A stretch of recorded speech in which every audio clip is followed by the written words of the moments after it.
Selamat pagi, senang sekali kita bisa bertemu kembali di hari ketiga di minggu ini di mana kalian baru mulai sekolah. Senang nggak sekolah online? Enak mana? Online atau kamu datang ke sekolah? Mari kita tahu bahwa sekolah harusnya kita ada bersama-sama di sekolah ya. Sebab itu berdoa supaya kita bisa kembali belajar seperti dulu lagi. Tetapi apapun yang sekarang kalian boleh nikmati dengan sungguh-sungguh, dengan ucapan syukur. Mari kita sama-sama naikkan dulu pujian. Selamat pagi Bapa. Kita mau mengucap syukur buat cintanya Tuhan atas hidup kita. Selamat pagi Bapa, selamat pagi Yesus, selamat pagi Roh Kudus. Terima kasih atas anugerah-Mu. Semalam telah berlalu, ku memuji, ku bersyukur, memuliakan nama-Mu. Allah Bapa, Putra Roh Kudus, terima kasih. Mari kita berdoa. Terpujilah nama-Mu ya Yesus Tuhan, yang boleh selalu memperhatikan, memperdulikan kami. Pagi ini kami tahu kembali kami akan dikenyangkan oleh sarapan sorgawi yang telah Engkau siapkan. Kami juga sudah menyiapkan piring hati kami. Sebelum kami akan melanjutkan untuk belajar, kami mau rohani kami, jiwa kami dikenyangkan dulu. Terima kasih ya Bapa. Kami mengucap syukur hanya di dalam nama Tuhan Yesus. Amin. Tuhan Yesus sangat baik. Tuhan Yesus luar biasa. Masih mau menjadi orang yang berbahagia? Mau? Hari pertama Tuhan katakan kalau mau berbahagia hormati orang tuamu. Hari kedua kalau mau berbahagia jangan berjalan di jalan orang yang fasik. Nah hari ini kita juga mau dengar bagaimana sih kalau mau hidup berbahagia. Tapi sebelumnya kita naikkan dulu pujian. Setinggi-tingginya langit. Yuk semuanya sama-sama naikkan pujian ini. Langit lebih tinggi kasih Yesusku.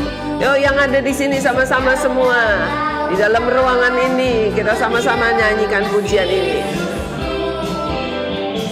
Ya indah pelangi, lah pelangi indah, langit begitu tinggi, tapi tidak ada yang dapat mengalahkan kasih Yesus. Kasih Yesus lebih dari segala-galanya.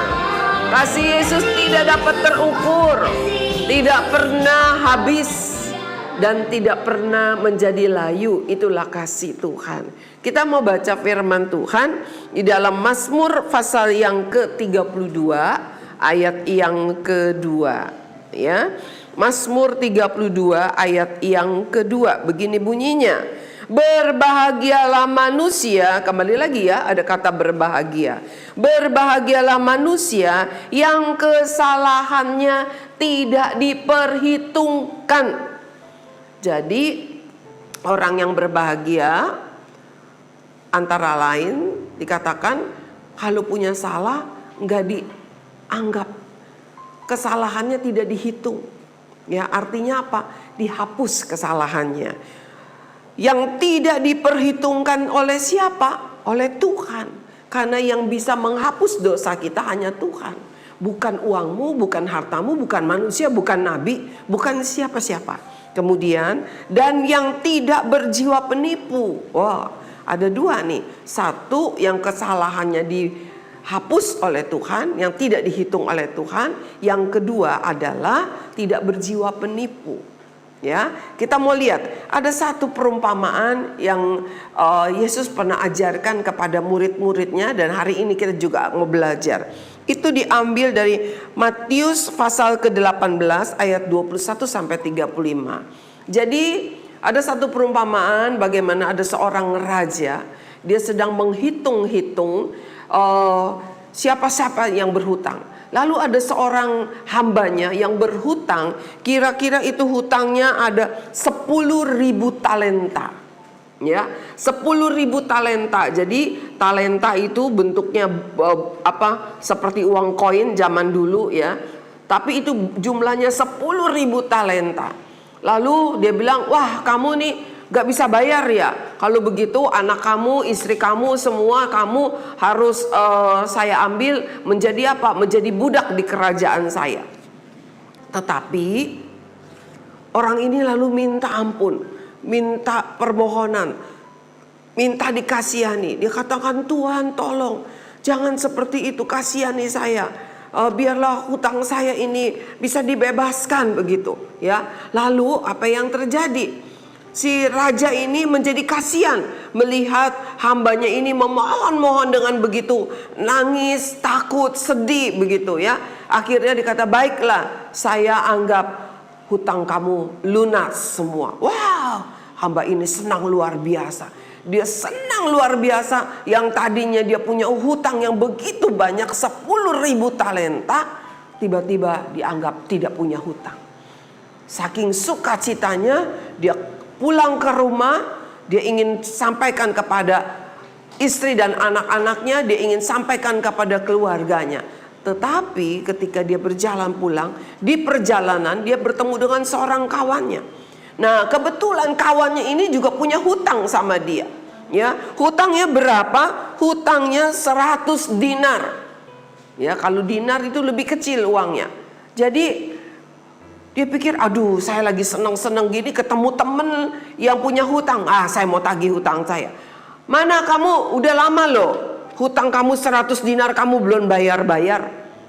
Lalu temannya ini bilang, sahabat, teman, sabar dulu, saya belum punya uang untuk bayar. Tapi pasti nanti saya akan bayar. Tidak bisa, harus sekarang, harus hari ini juga kamu harus bayar. Kalau tidak saya akan masukkan kamu ke dalam penjara. Jangan sahabat, saya akan bayar.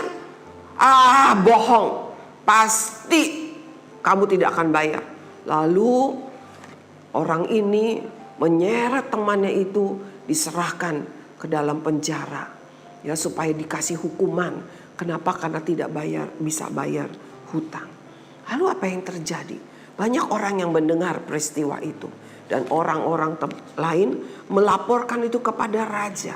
Dia katakan, raja, hambamu yang hutangnya kamu sudah hapus, yang kamu sudah lunaskan, memenjarakan temannya yang berhutang 100 dinar. Raja ini menjadi marah. Kenapa? Karena hambanya ini punya hutang 10.000 talenta, sedangkan temannya hanya punya hutang 100 dinar. Kalian mau tahu kalau uang sekarang kira-kira berapa? 10.000 talenta. Satu talenta itu 600 dinar. Ya, jadi satu talenta 600 dinar. Kalau 10 talenta berarti ada 60 juta. Ya, satu talenta 6.000 dinar. Maaf, saya salah. 6.000 dinar. Jadi kalau 10.000 artinya ada 60.000, ada 60 juta. Ya, 60 juta dinar. 60 juta dinar. Dia hutang kepada raja 60 juta dinar. Tapi temannya hutang 100 dinar saja, dia sudah marah, dia tidak mau mengampuninya, membebaskannya. Nah, anak-anak, apa sih maksud dari perumpamaan ini? Tuhan tidak pernah memperhitungkan kesalahan kita kalau kita datang percaya kepada Dia. Kalau kita datang mengakui dosa kita, kita bilang, Tuhan, saya ini anak-anak yang sering kali memberontak kepada Tuhan. Tuhan pasti akan ampuni. Tetapi Tuhan juga mau kita mengampuni orang yang bersalah kepada kita.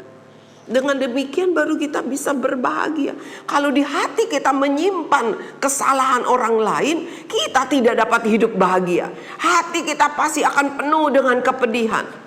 Ya, Tuhan tidak mau. Dan terlebih lagi, Tuhan sudah mengampuni kita. Tuhan gak mau kita menjadi seperti penipu. Tidak berjiwa penipu, artinya apa? Kamu diampuni tapi kamu tidak mau mengampuni. Tuhan gak mau kita seperti itu. Mari kita mau belajar mengampuni orang lain supaya hidup kita berbahagia. Siapapun yang bersalah, apapun salahnya. Karena apa? Tuhan tidak pernah memilih-milih. Kamu saya tidak ampuni. Kalau Miss Grace diampuni. Kalau kamu diampuni, Miss Grace tidak mau diampuni. Oh, kalau ngebohong kecil diampuni, bohong besar tidak diampuni. Tuhan tidak peduli semua itu. Kalau kita datang minta ampun, Dia akan mengampuni. Tetapi Tuhan mau kita juga mengampuni supaya hidup kita berbahagia. Mari kita mau berdoa. Tapi sebelumnya kita akan naikkan dulu pujian. Sejauh timur.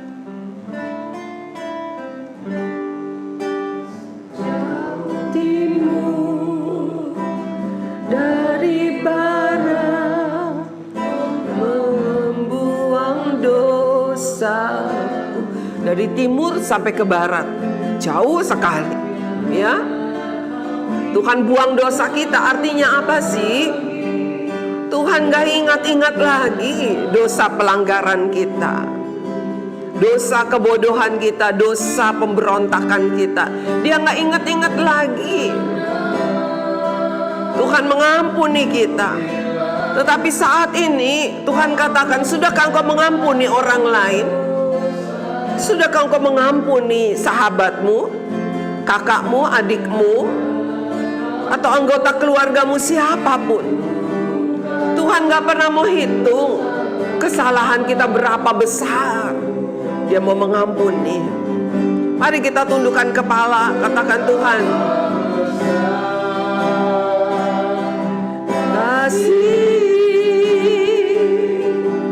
pengampunanmu Tuhan, Engkau pandang hina hati yang hancur. Dia tidak pernah hina kamu ketika kamu datang mengakui dosamu. Dia tidak pernah usir kamu. Dia mengampuni kamu. Dia bersihkan kamu dari dosa, begitu bersih seperti baru lagi. Oleh sebab itu, jangan simpan kesalahan orang lain. Kalau kamu mau hidup berbahagia, jangan simpan kesalahan orang lain. Mari sama-sama kita mau berdoa.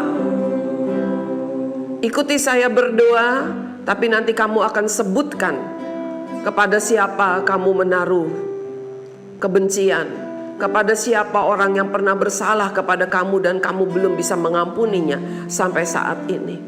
Bapa dalam surga, inilah kami, orang-orang, anak-anak yang Tuhan tidak perhitungkan kesalahannya.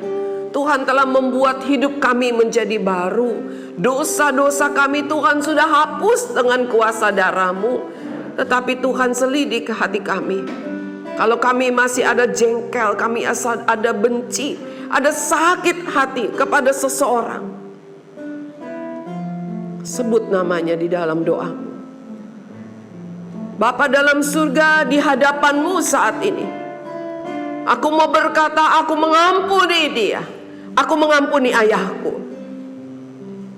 Aku mengampuni mamaku. Aku mengampuni kakakku.